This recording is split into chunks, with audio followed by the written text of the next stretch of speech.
Jadi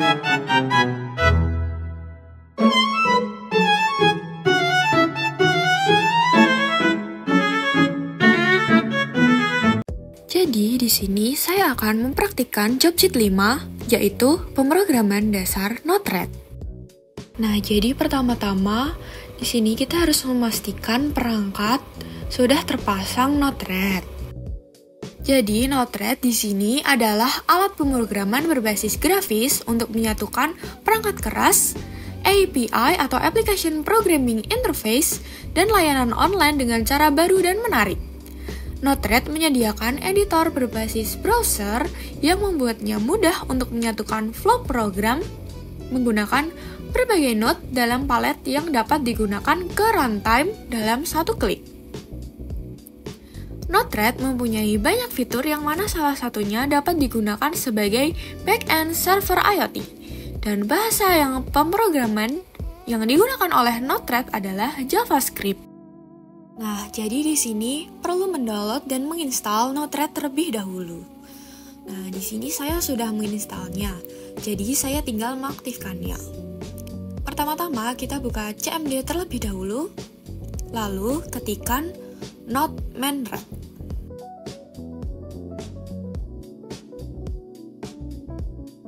Lalu kopikan HTTP IP ini ke browser. Lalu akan muncul tampilan seperti ini. Klik tanda panah di sini untuk menambahkan flow baru.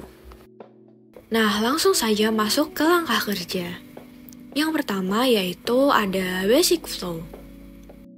Jadi, pada percobaan ini diawali dengan membuat basic flow seperti yang ditunjukkan pada gambar. Pada flow tersebut terdapat sebuah node input atau inject dan node output atau debug yang saling terhubung. Langsung saja masuk ke dalam Node-RED, lalu tambahkan input dan debug. Lalu klik 2 kali di inputnya, name-nya diisikan input, lalu ini diganti string, isikan dengan hello world, dan pada topiknya diisikan tes. Klik done, lalu kita klik 2 kali pada debug, ganti namanya menjadi output, lalu klik done. Jangan lupa untuk menyambungkannya. Lalu kita bisa klik deploy. Setelah di-deploy, tekan tombol pada node inject untuk mengirim pesan. Lalu, perhatikan hasilnya pada panel debug di sisi kanan. Nah, ini muncul teks hello world. Berarti program telah berhasil berjalan dengan baik. Nah, yang kedua atau yang B yaitu menggunakan function node. Nah, jadi yang pertama buatlah flow fungsi output tunggal seperti pada gambar 5. Yaitu ada input 1, fungsi, dan output 1. Jangan lupa kita sambungkan terlebih dahulu. Klik 2 kali pada input lalu konfigurasikan seperti yang ada pada video.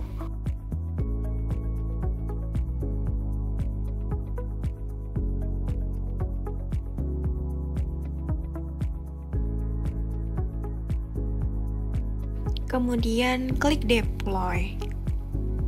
Lalu tekan tombol pada node inject untuk mengirim pesan. Lalu perhatikan hasilnya pada panel debug di sisi kanan.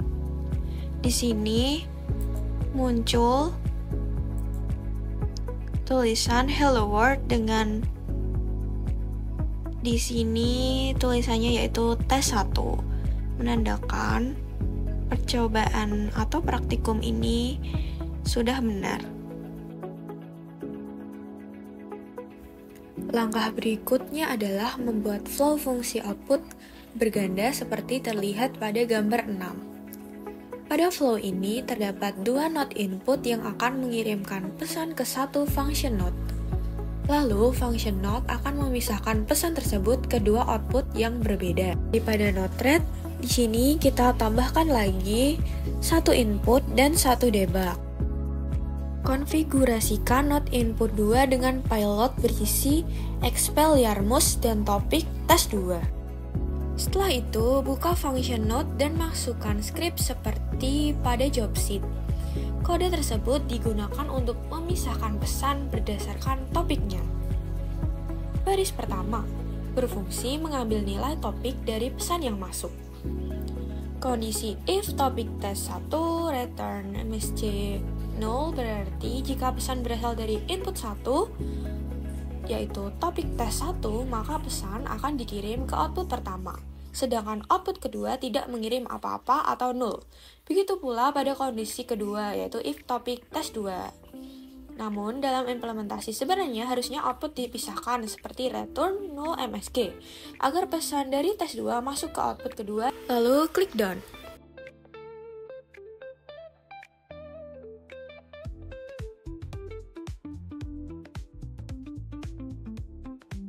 Lalu klik deploy. Setelah klik deploy, lalu tekan tombol inject pada input 1. Nah, jika pada input 1 ditekan, hasil yang muncul pada panel debug menunjukkan bahwa pesan hello world dengan topik 1. Kemudian, tekan input 2. Pesan Expelliarmus dengan topik tes 2 muncul pada output 2. Hal ini menunjukkan bahwa function node berhasil memisahkan dan mengarahkan pesan ke output yang sesuai dengan topik masing-masing. Dengan demikian, flow yang dibuat telah berjalan sesuai tujuan, yaitu memfilter dan mengelompokkan pesan berdasarkan topik melalui multiple output. Selanjutnya, yang ketiga yaitu menggunakan switch node. Pada bagian ini, kita akan belajar bagaimana menggunakan node switch untuk memisahkan aliran data berdasarkan kondisi tertentu. Langkah pertama, buatlah flow seperti pada gambar 8. Kita menggunakan 2 inject node sebagai input, 1 switch node untuk proses logika, dan 2 debug node sebagai output. Selanjutnya, lakukan konfigurasi pada inject node. Pada inject node pertama, ubah nilai payload menjadi angka 30. Kemudian, pada inject node kedua, ubah nilai payload menjadi angka 28. Setelah itu, klik done untuk menyimpan pengaturan. Langkah berikutnya yaitu klik 2 kali pada switch node. Atur kondisi seperti pada job sheet. Kondisi pertama jika nilai lebih besar dari 28. Kondisi kedua jika nilai lebih kecil atau sama dengan 28. Setelah selesai, klik done. Hubungkan masing-masing inject node ke switch node. Kemudian dari switch node ke kedua debug node seperti pada tampilan berikut. Klik tombol deploy di pojok kanan atas untuk menyimpan flow. Kemudian tekan tombol pada masing-masing inject node untuk mengirimkan data. Pada panel debug, perhatikan hasilnya. Saat tombol inject 30 ditekan, hasilnya akan muncul pada debug node dengan label lebih dari 28. Saat tombol inject 28 ditekan, hasilnya akan muncul pada debug node dengan label kurang dari sama dengan 28. Artinya, switch node sudah berhasil memisahkan aliran data sesuai dengan kondisi yang kita buat. Selanjutnya yaitu langkah D, yaitu menggunakan JSON parsing. Pada bagian ini, kita akan mempraktikkan bagaimana cara menggunakan JSON parser di Node-RED untuk mengambil data tertentu dari sebuah objek JSON. Nah, jadi langkah pertama, buatlah flow seperti yang terlihat pada gambar 10. Flow ini terdiri dari beberapa node, yaitu inject node, JSON node, function node, dan debug node.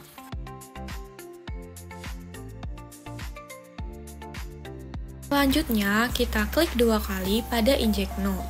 Lalu kita konfigurasikan.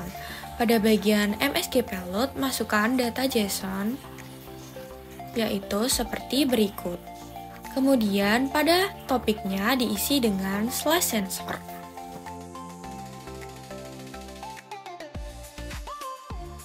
Langkah berikutnya, tambahkan JSON node agar data dari inject node dapat diubah dari format teks menjadi objek JavaScript. Setelah itu, buka function node dan masukkan script berikut. Kode ini berfungsi untuk mengambil nilai temperatur dari data JSON yang dikirim. Artinya, hanya nilai suhu yang akan diteruskan ke node berikutnya. Langkah terakhir, sambungkan semua node seperti pada flow. Lalu, klik deploy untuk menjalankan program. Hasilnya, pada tampilan debug akan muncul output berupa angka 27, yaitu nilai dari temperatur. Dengan demikian, kita berhasil menggunakan JSON parser untuk mengambil data tertentu dari format JSON di Node-RED. Nah, yang selanjutnya adalah pertanyaan dan tugas. Pada bagian ini, kita diminta membuat arsitektur sistem IoT sederhana yang menggunakan semua fungsi yang telah dipelajari pada sesi hands-on. Sistem ini mengirimkan data dengan format multi-input, yaitu data bertipe string, boolean, number, dan JSON. Berikut adalah langkah saya ketika membuat arsitektur sistem IoT sederhana.